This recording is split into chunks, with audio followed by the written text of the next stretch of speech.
आकाशवाणी गोरखपुर। अब रउआ सभे विकास राय से समाचार सुनी।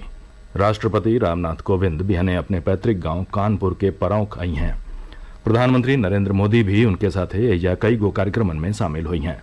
राष्ट्रपति और प्रधानमंत्री दोपहर करीब 2 बजे अम्बेडकर भवन जई हैं और डॉक्टर भीमराव अम्बेडकर के मूर्ति पर फूल चढ़ाई हैं। एक बाद दोपहर 2:15 बजे के करीब सार्वजनिक केंद्र का दौरा करी हैं। ई केंद्र राष्ट्रपति रामनाथ कोविंद का पैतृक घर हो जेके सार्वजनिक उपयोग बदे दान कई दिहल गई रहल और अब ई एगो मिलन केंद्र हो। एक बाद वो परौंख में सार्वजनिक समारोह में हिस्सा ली हैं। राष्ट्रपति के आगमन से पहले आज मुख्यमंत्री योगी आदित्यनाथ परौंख का दौरा कई के तैयारियन का जायजा लिहल हैं। वहाँ के गांव में लगल प्रदर्शनी का अवलोकन कैली और अधिकारी लोग इनके जरूरी दिशा निर्देश दिहलें। प्रधानमंत्री नरेंद्र मोदी बिहने प्रदेश का दौरा पर रही हैं।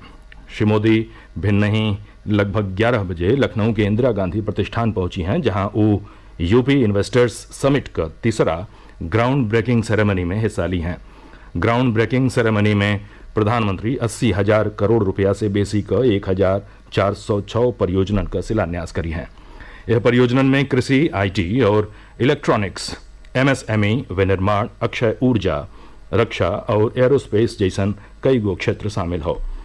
इस समारोह में देश का उद्योगपति, निवेशक और कारोबारियों शामिल हुई हैं। एक बाद प्रधानमंत्री दोपहर करीब 1:45 बजे कानपुर के परौंख गांव जई हैं, जहां वो राष्ट्रपति रामनाथ कोविंद के साथे पथरी माता मंदिर का दर्शन करी हैं आ कई गो औरियो कार्यक्रमन में हिस्सा ली हैं।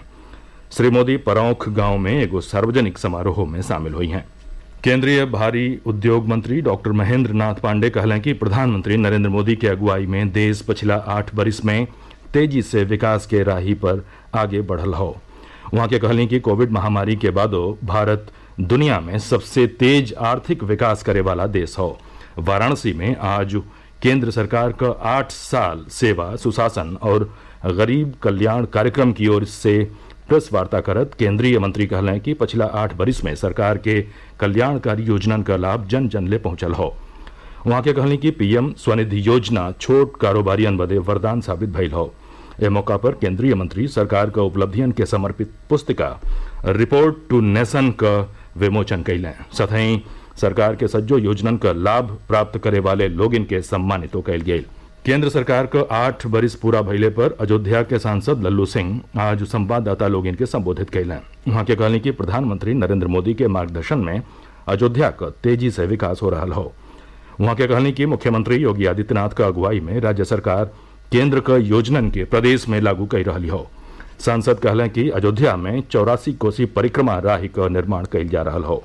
परिक्रमा पथ पर पड़े वाले 151 धार्मिक जगहिन का जीर्णोद्धारो कैल जाई।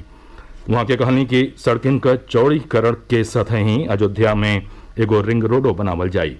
अंतर्राष्ट्रीय हवाई अड्डा का निर्माण शुरू हो चुकल हो। सांसद कहलें कि जल्दी अयोध्या में वैश्विक पटल पर भव्य नगर के रूप में सबके सामने हुई।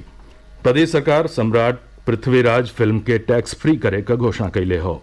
महान सम्राट पृथ्वीराज चौहान का शौर्य और पराक्रम के समर्पित ये फिल्म बिहने देश भर का सिनेमा घरन में रिलीज हुई। फिल्म में अभिनेता अक्षय कुमार पृथ्वीराज चौहान का भूमिका निभा रहल हवें। लखनऊ के लोक भवन में आज फिल्म का स्पेशल स्क्रीनिंग भइल, जिसमें मुख्यमंत्री योगी आदित्यनाथ, उप मुख्यमंत्री केशव प्रसाद मौर्य के साथे औरियो मंत्री आ अधिकारी लोग इनके साथे फिल्म में विभिन्न भूमिका निभावे वाले कलाकारों मौजूद रहलें। उत्तर प्रदेश 15 करोड़ लोगिन के कोविड टीका का पहला डोज देवे वाला देश का पहला राज्य बन गई हो। प्रदेश में अबले 32 करोड़ 76 लाख से बेसी कोविड रोधी टीका लगावल जा चुकल हो। टीकाकरण का संख्या देश के कौनो औरियो राज्य का तुलना में कहीं बेसी हो। टीका बदे पात्र आबादी में 100% लोग इनके पहला डोज और 92% से बेसी के दोनों डोज लगावल जा चुकल हो। राज्य में 10 जनवरी से कोविड टीका का एहतियाती डोज देहले का कारो शुरू भइल हो। अबले 31.5 लाख से बेसी लोग इनके एहतियाती डोज लगावल जा चुकल हो। प्रदेश में आवे वाले कुछ दिनन में भीषण गर्मी पड़ले का अनेसा हो। मौसम विभाग अपने अनुमान में कहले हो कि अगला कुछ दिनन में राज्य में मौसम शुष्क बनल रही और तापमान में बढ़ोतरी हुई। लोग इनके लू से बचाव का उपाय करे का सलाह दिहल गई हो। ये समाचार बुलेटिन हमारे YouTube channel AIR news Gorakhpur और ट्विटर हैंडल AIR न्यूज_GKP पर उपलब्ध बाटे। एक समाचार बुलेटिन पूरा भइल। नमस्कार।